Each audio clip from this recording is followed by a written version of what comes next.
Il y a quelques semaines, j'ai fait une longue vidéo sur la domotique et plus précisément sur JDOM où j'ai expliqué un peu toute ma vie, de domotique, sur ces 5 dernières années. J'ai décidé de passer le pas et de migrer vers Home Assistant. Du coup, aujourd'hui, je vais t'expliquer un peu ce que j'ai fait, comment j'ai migré, les difficultés que j'ai rencontrées. Mais je pense qu'à terme, il y aura pas mal de vidéos sur la domotique et sur Home Assistant parce que du coup, je suis rentré dans l'univers là et j'ai envie d'acheter plein de modules et de faire plein de trucs. Donc du coup, si ce domaine t'intéresse, n'hésite pas à t'abonner et c'est parti!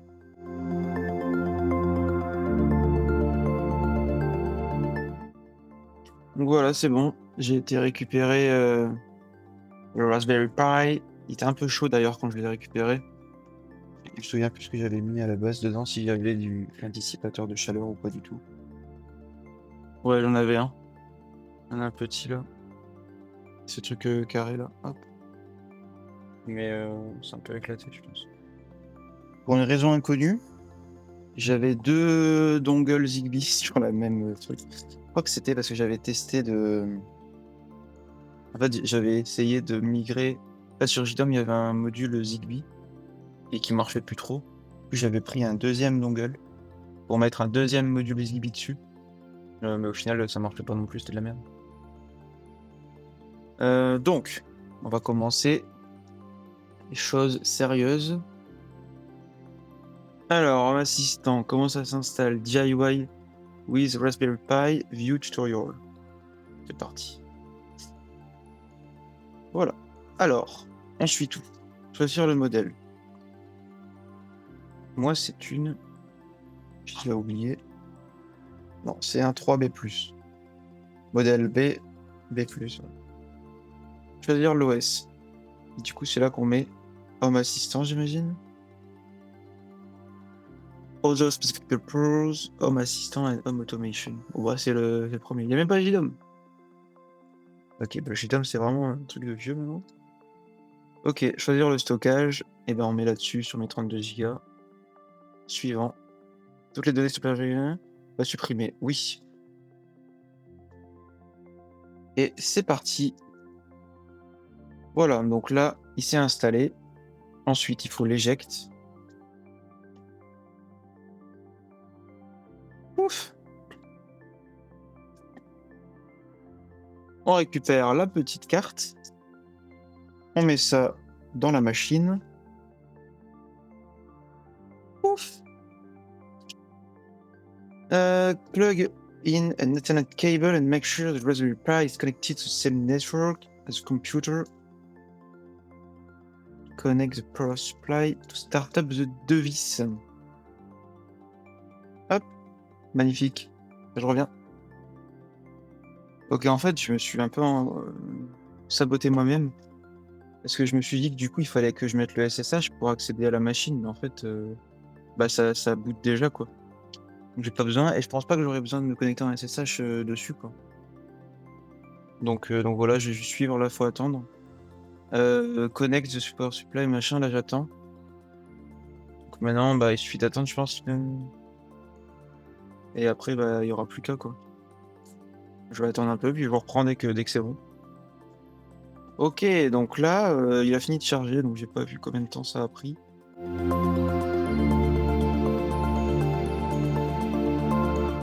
Mais ça a pris un petit peu de temps, peut-être 10 minutes, 10-15 minutes. Parce que du coup, je suis sur Raspberry 3. Si vous commencez, prenez un Raspberry 4 ou 5 directement, je pense.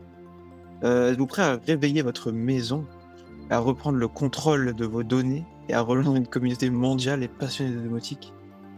C'est déjà rien que là, c'est déjà plus stylé que JDOM. Créer une maison connectée. Non, Emmerich. Alors, aidez-nous à vous aider. Partagez des informations anonymisées de votre installation pour améliorer Home Assistant, Analytics de base. Utilisation. Qu'est-ce qu'ils disent? Vous devez là? Bah, j'aime pas trop ces trucs-là en général, mais je sais pas. Cela inclut des informations sur votre système, détails ce que vous utilisez comme assistant, compte le nombre total de points de données, les erreurs à la limite, mais le reste, je suis pas fan. Nous avons déjà trouvé des appareils compatibles sur votre réseau. Ah, c'est vrai qu'il y a le thread peut-être avec, comme j'ai un Google Home et tout, parce qu'en fait, c'est bon. Waouh! Du coup, il m'a trouvé, mes Chromecast, ma Google Home. Alors, là, il y a moi. Donc la map, j'imagine que ça va me mettre, ma map tout de suite. Donc énergie, réseau électrique, offrir la quantité d'énergie que vous consommez au réseau. Ça peut être pas mal. Journal, donc ça, c'est toutes les logs, j'imagine. Home assistant started, salon était éteint. OK. Historique. Voilà, j'ai rien. Médias. Liste de tâches. Oh, ça, c'est cool. OK. New device discovered. C'est bien ça, j'ai plein de trucs. Thread, j'ai une entrée. Radio browser, c'est quoi ça?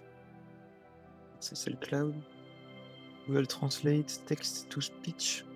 OK, bon, pour l'instant, j'ai rien, mais c'est pas grave. Si, j'ai quand même le Google Cast et tout, ça sert à rien. OK. Par quoi je commence? Peut-être par mettre, essayer de mettre Zigbee. Alors, cloud, appareil, service, automatisation, scène, pièces, étiquette, zone, module complémentaire. Bon, je pense qu'on va commencer par ça. Boutique de modules complémentaires. Du coup, Zigbee. Alors, comment on met Zigbee? J'ai vu que c'était Zigbee to MQTT qu'il fallait mettre. Home assistant. Je crois que c'est juste un repo GitHub à mettre. C'est déjà un peu renseigné. Il faut mettre Mosquito Broker. Hop, on va mettre ça. Installer. Bam. Il faut ajouter une personne.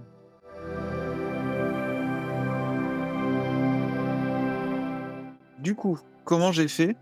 Donc, comme je disais la dernière fois, mon JDOM était sur un Raspberry. C'était un Raspberry Pi, du coup 3B+. Du coup, c'est un modèle qui était sorti en 2018, donc il y a 6 ans maintenant. Du coup, première chose que j'ai essayé de faire, c'est d'installer Home Assistant sur ce Raspberry Pi. Et bah, ça a pris 2 secondes, ça a marché super facilement avec l'installateur et tout. Par contre, j'ai migré tous mes appareils, je les ai tous appairés, tout en Zigbee. Tous ceux que j'avais sur JDOM, je les ai appairés. J'ai même réussi à appairer ma caméra. Je disais que j'avais pas réussi, sur JDOM, là j'ai réussi nickel. Par contre, sur le Raspberry, j'ai 1 giga de RAM, ce qui faisait que le truc il crachait tout le temps. Donc en fait, dès qu'il commençait à y avoir pas mal d'appareils qui parlaient, qui communiquaient sur le MQTT, bah hop, ça crachait, j'étais out of memory et le truc redémarrait. Du coup, ce que j'ai fait, c'est que j'ai décidé de virer le Raspberry et d'acheter un mini PC. Donc je mettrai la ref en description, mais c'est un Beelink S12. Mini du coup, qui a, il me semble 16 gigas de RAM et 512, gigas de stockage quoi et 4 cœurs. Du coup, je me suis dit que ça pouvait être cool. Du coup, ce que j'ai fait, c'est que, j'ai installé Home Assistant sur ce mini PC et pareil, ça a été très vite. Il y avait une image, toute l'installation, toute la documentation est très bien d'Home Assistant, donc j'ai pas eu de problème et du coup, ce qui se passait, c'est que maintenant j'avais un Home Assistant qui utilisait à peu près 3 de RAM et non, peut-être pas 3 mais vraiment pas beaucoup et qui utilisait 0,05 du processeur, donc en gros, il se touchait complètement le truc. Du coup, j'ai décidé de réinstaller une troisième fois Home Assistant, mais cette fois sur un Proxmox, donc ça me permet d'avoir d'autres VM et d'autres conteneurs sur le mini PC, comme ça j'ai pas que Home Assistant. J'ai alloué une certaine mémoire sur Home Assistant, bah, je vais te montrer tout de suite. Donc sur, Proxmox, du coup, j'ai en tout 16 gigas de RAM. Sur ce disque-là, j'ai 100 gigas, mais j'en ai un autre de 400 du coup, et 4 proc. Et du coup, sur Home Assistant en particulier, bah, je lui ai donné 2 processeurs et 8 gigas de RAM et 32 gigas de stockage. Comme ça, il est cantonné à ça. Normalement, il devrait pas dépasser. Ce qui est recommandé pour Home Assistant, c'est, minimum 2 gigas. 4, c'est commence à être bien, mais 8, c'est vraiment stable. Du coup, j'ai mis 8. Je ferai une vidéo à part, même plusieurs, je pense, sur Proxmox et sur tout ce que j'ai installé dans mon Home Lab.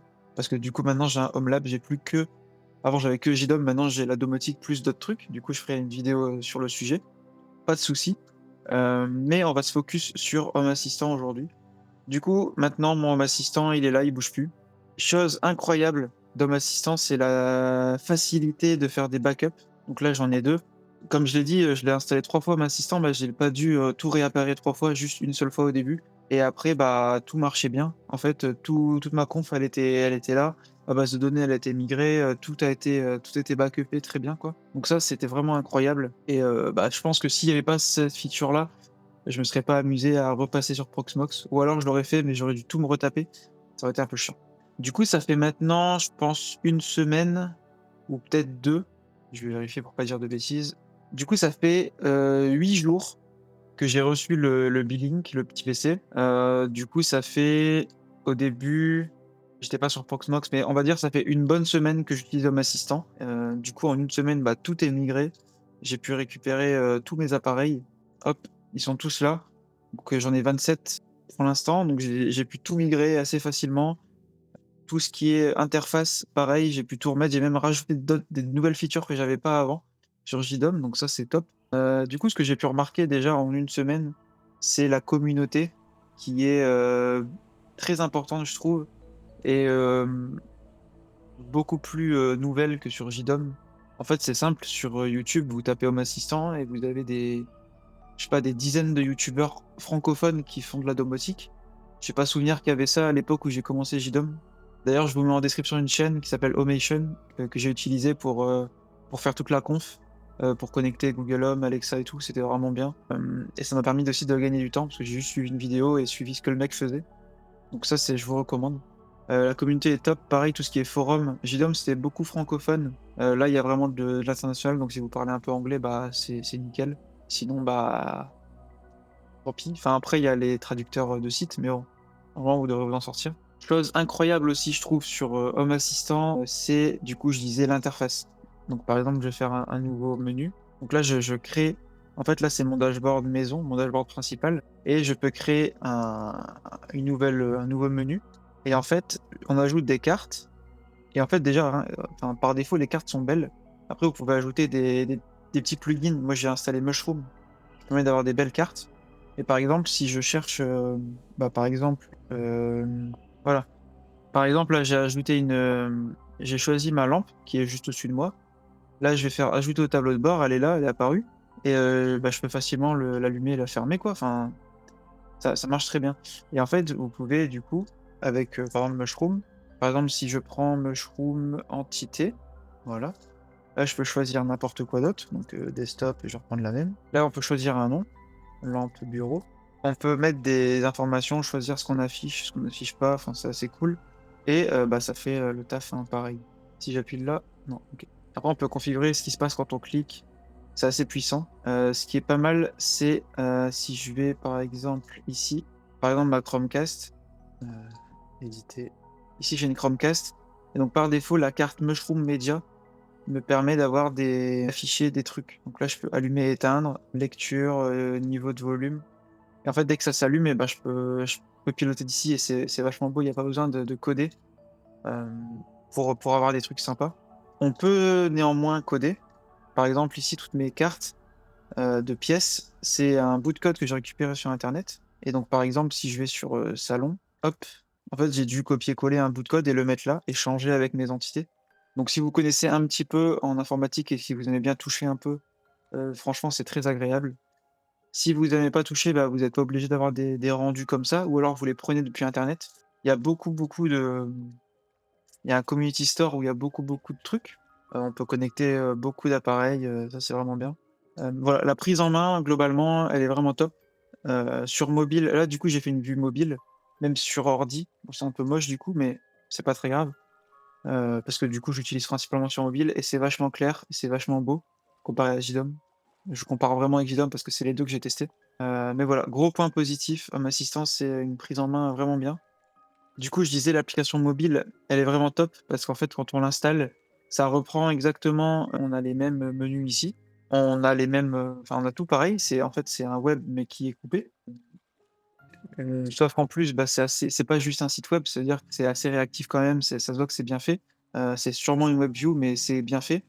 Et par contre, ce qui est top, c'est que, en plus de la web view, du coup, quand tu installes l'appli Home Assistant, que tu te connectes à ton serveur et que tu links ton perso, ta personne, quoi, automatiquement, ou tu peux les activer, mais en tout cas, ton téléphone, toutes les datas du téléphone se connectent avec la personne. Ce qui se passe, du coup, c'est que tu peux retrouver la position, la batterie, tout plein de trucs. Donc, je l'ai là, par exemple, donc ça sera beaucoup flouté. Mais en gros, on récupère l'emplacement, la batterie, le stockage restant, la distance, les pas que j'ai fait, les étages montés, descendus, la Wi-Fi. Du coup, je l'ai fait pour moi et ma copine, et comme ça, on peut voir facilement où est-ce qu'on est. Donc ça, c'est bien. Donc ça, c'est vraiment bien. En fait, c'est l'équivalent de J-Connect. J-Connect aussi permettait de récupérer toutes ces datas sur JDOM, sauf que du coup, bah là, c'est l'application de base, quoi, l'application native. Ce qui est vraiment bien avec Home Assistant, c'est la facilité de faire du monitoring, du coup, j'ai mis. En fait, moi, je l'utilise pour monitorer mon Home Lab. Du coup, en fait, j'ai pu connecter l'intégration. Il y a beaucoup d'intégrations sur Home Assistant et j'ai pu mettre l'intégration Proxmox. Et cette intégration, permet de récupérer toutes les machines qui tournent en ce moment avec la consommation, les VM actives, la charge et tout ça, température du disque. Donc c'est incroyable en fait, ça me permet de monitorer tout mon Home Lab depuis Home Assistant. Donc par exemple, si je vais sur Home Assistant, je vois que ma VM en elle-même consomme 63 de RAM, mais que, Home Assistant tout seul consomme que 15. Parce que ça, c'est de la RAM qui provisionne mais qui l'utilise pas totalement. Je suis pas sûr, mais je pense que c'est ça. Parce qu'en fait, si je mets 16 gigas, bah, à mon avis, il va quand même être à 50, il va quand même prendre beaucoup. Enfin, je sais pas, dites-moi en commentaire si vous savez pourquoi il y a une énorme différence, mais je pense que c'est ça. Il provisionne beaucoup de RAM, mais il utilise pas tout. Donc voilà, puis derrière, je peux provisionner, enfin, je peux monitorer mes autres modules, mon VPN, mon Piol, tout ça, donc je vous en parlerai plus tard. Mais vraiment, c'est vraiment pas mal. On a tout plein d'intégrations. Donc là, pareil, un peu comme JDOM, il y avait aussi beaucoup d'intégrations, mais là, j'ai l'impression qu'il y en a encore plus. Et il y a des intégrations qui marchent mieux, comme du coup ma caméra qui est là, qui sur JDOM marchait pas trop, c'était un peu compliqué. Là, je l'ai juste dû me connecter à mon compte EasyViz. C'est même pas un compte cloud, hein, et ça marche, ouais. Donc c'est vraiment, vraiment cool.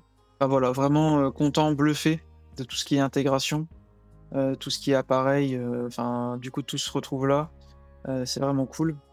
Il y a un point négatif, je pense, pour l'instant que j'ai sur Home Assistant, c'est la notion de scénario que je trouve moins performante, enfin en tout cas moins, puissante en tout cas pour l'instant. Là, si je vais dans les automatisations, que j'en créais une, et ben c'est du, quand, donc on peut mettre un «et si», ouais, alors on fait ça. Donc c'est quand il se passe ça, on fait ça. Bon, si vous venez de JDOM, vous savez qu'on peut faire beaucoup mieux.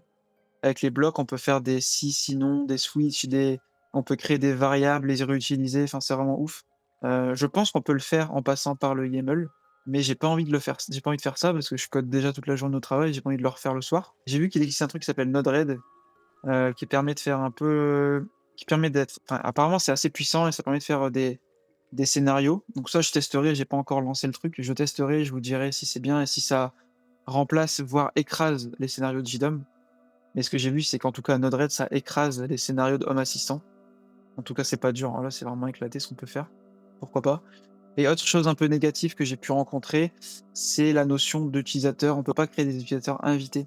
On peut créer du coup par défaut, mes 2 utilisateurs sont des utilisateurs administrateurs et mon utilisateur invité, n'est pas administrateur et par exemple, j'ai fait qu'une vue est accessible uniquement pour les administrateurs. Par exemple, si je vais sur maison, presque, maison, voilà, celle-là, elle est administrateur uniquement. Je peux pas mettre invité, uniquement ou enfin un truc comme ça, c'est bizarre. Je peux pas dire caché, aux invités, enfin, on est obligé de le faire dans l'autre sens.